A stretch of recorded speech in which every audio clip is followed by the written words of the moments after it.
Mummy కూర అయితే కొత్త కొత్తలు ఆడుతుంది. ఒక పక్క చూడండి సంగటి. సీ ఫుడ్ మా అమ్మ తర్వాత ఎవరైనా.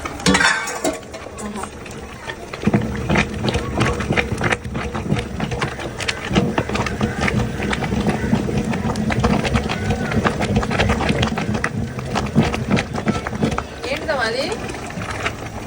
ఇది జొన్న సంగటి, ఇది పీతల కూర. ఇంకో ఏదో మిస్ అవుతుంది. ఇదిగా రొయ్యలు నీకోసం.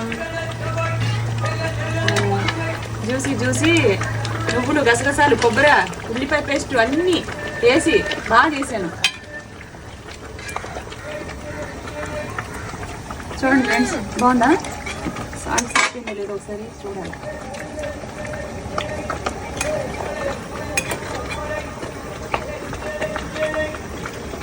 సరిపోయింది. సూపర్ ఉందా?